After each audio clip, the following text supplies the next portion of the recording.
ఉడతా ఉడతా వచ్ ఎక్కడ ఉన్నావొచ్చు అంటే నేను మీ ఇంటి దగ్గరే ఉన్నాను అని అన్నది. అవునా అని చూస్తే నిజంగానే మా ఇంటి దగ్గరే ఉంది. తను ఆకలవుతుంది బాగా అన్నం పెట్టు అంటే రైస్ తీసుకొచ్చి పెట్టాను. ఎంత గబగబా తినేస్తుంది, ఎంత ఆకలితో ఉందో. ఉడతలు ఇట్లా తింటాయని ఫస్ట్ టైం నాకు చూశాను నేను కూడా.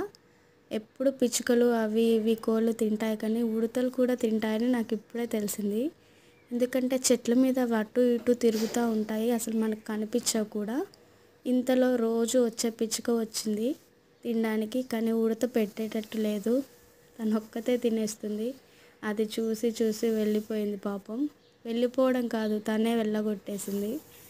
నాకు భలే ఫన్నీగా అనిపించింది అది అలా తింటుంటే. ఎప్పుడు చూడలేదు కదా, చాలా కొత్తగా అనిపించింది. సరే కదా మీకు కూడా చూపిద్దామని వీడియో తీశాను.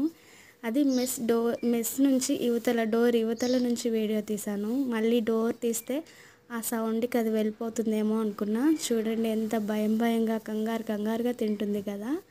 అవంతే, ఎప్పుడు కంగారే వాటికి. నాకు కూడా ఫన్నీగా అనిపించింది. చాలా భలే ఉంది. ఇంత దగ్గర నుంచి చూడడం ఇదే ఫస్ట్ టైం. అసలు రైస్ కూడా తింటుందా అని నాకు ఆశ్చర్యం వేసింది. ఏమో ఎప్పుడు చెట్ల మీద అదే అన్ని ఫ్రూట్స్ తింటుంది అనుకున్నా, కానీ రైస్ కూడా ఇష్టమని ఇప్పుడే తెలిసింది. బాగుంది కదా.